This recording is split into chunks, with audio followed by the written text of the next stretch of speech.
Now, if I remember one movie that I've been hearing so much about, that I've seen all the trailers for, I've heard all the hubbub about it, but they just didn't really explain anything to me of what the storyline was about. So, I heard about Toy Story 3. I'm really a big Toy Story fan, right? I saw number 1, number 2, and I was like, number 1 when I was like 5, but number 2 when I was like 10.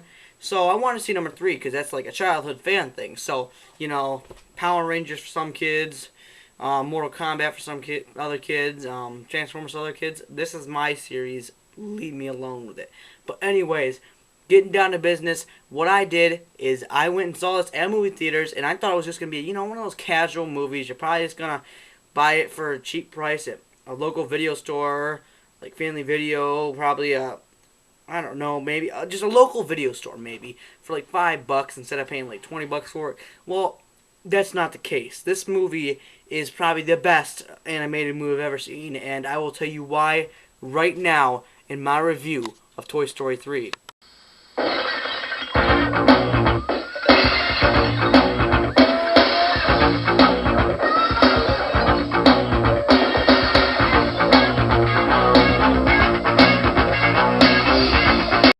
Now, time to get to the bottom of things, okay? So we're gonna go through everything here and review it, okay?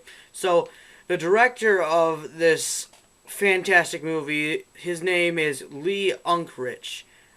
I think it's Unkrich. It might be Unkrice, but I'm pretty sure it's Unkrich. But he directed this, and the producer's name is Darla K. Anderson. You get that? So I guess he's a pretty good actor because I'm not sure. I don't think he may have made all three of them. I'm not sure, but I know I think he's a really good director. I know he really is. For creating these movies, I can give him two thumbs up. He's definitely a good director. Now, this movie is animated, so it does have voices in here instead of actual people in here. So, the two main characters in here, and let's say the two main voices and actors that do the voices in here, um, is the voices of Woody and Buzz Lightyear. Okay, the voice of Woody is Tom Hanks. Thank you very much.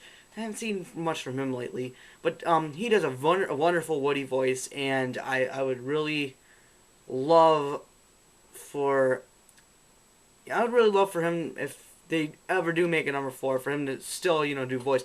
I'm fine with Tom Hanks. Tom Hanks, I have nothing against him. He's a pretty dang good guy.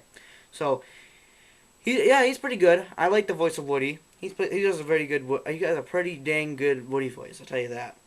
I actually believe he's actually a cowboy, sheriff, whatever. Now, the voice for Buzz Lightyear is Tim Allen, of course. The one who plays the Santa Claus, the guy who plays in those superhero movies, the guy who plays in just about every single Disney represented movie in the universe. But this is actually one of his first ever, how should I put this, animated films. So, it's pretty cool. One of his first ever series, I should say.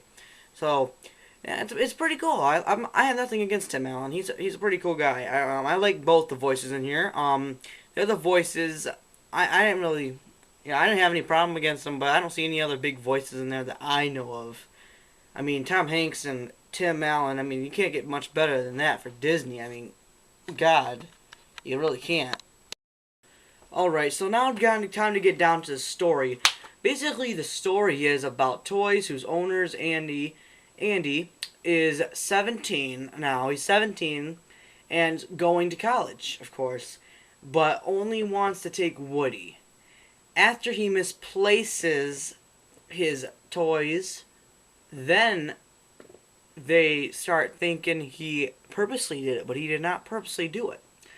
But then they think he doesn't want them anymore, so they just simply they try to move on in life. But is it? No.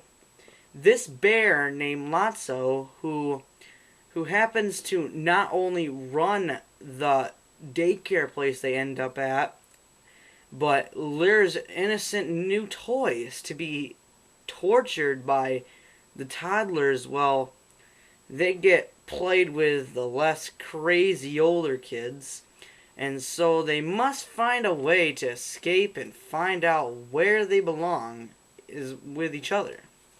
That's the basic premise of the story. So I'm not gonna explain what happens at the end or anything, because I know you guys need to go see this film. That's how bad I'm not. How bad I'm not gonna ruin it for you guys. So basically, this takes place about 7 to 8 years minimum prior to the second Toy Story, because Andy, I think, was around 10, maybe 11. Now he's around he's 17, roughly 17. I think it says he's 17, so I don't know if there might be something wrong there, but I never heard of a 17 go to college before. That's kind of too early, if you ask me. But it takes place around our time, and he's 17. He's going to college. It takes, I think, 7 years after Toy Story 2. So figure it out. Now, what is the lesson of this movie? What makes the lesson, the big plot, the big thing you learn in this movie? What is that? Well, is that where you belong is with your friends and family. That's where you will end up. That's where you need to end up. Where you belong. With your friends and family, to stick together forever until the end. Until you have to accept your fate. You're still always together. For as long as you can. That is a crap load of truth. Alright guys, how should you enjoy the experience? A DVD at the most. You do not want to see this on Blu-ray. Why? Because it doesn't really make a difference. Only if you want special features and everything. Besides that, just get the DVD copy. I mean, it's a lot cheaper and it's a lot better of a choice if you just want the movie itself. So, yeah, definitely just get the DVD copy. It's a lot better of a deal. This movie is not just for kids. Of course it's for kids, but it's not just for kids. It's for families, of course, fans of the series like moi, cartoon lovers, and people who like to learn lessons, because this will give you a big lesson. Near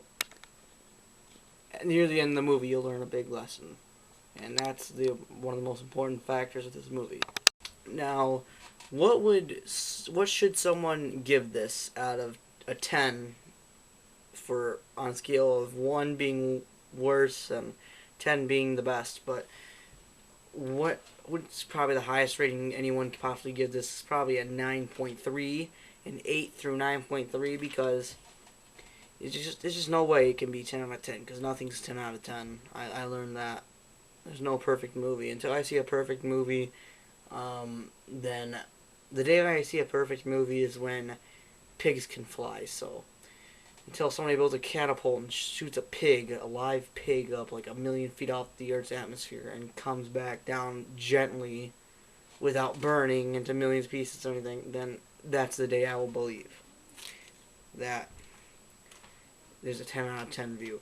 But 9.3 is probably the best, the highest you can possibly give this, because, I mean, it's not the best movie ever, but it's the best of it. It's the best of, its kind. It's the best animated movie I've ever seen in my life, and I'm really happy I paid money to go to the movie theater and see this. So finally, I tally up all the votes, and my point for this is 9.1 out of 10. And I gotta say, there's reasons for it, because it's my type of movie. I really enjoy the series. I love all the voices in there. I love the drawing of how beautiful it looks inside the movie. I like the storyline. I just love the heartwarming ending, and it's definitely for everyone, just about. So 9.1 out of 10. I hope I helped you guys out. Make sure you buy this movie. I'm not gonna tell you any more about it. Make sure you buy it. Very, very good movie. Till next time, see you all later, and don't forget to visit the Bro 7 show again next week or month, depending on when I feel like it, for my next movie review or video game review. Who knows? Well, see you all later. Bye-bye.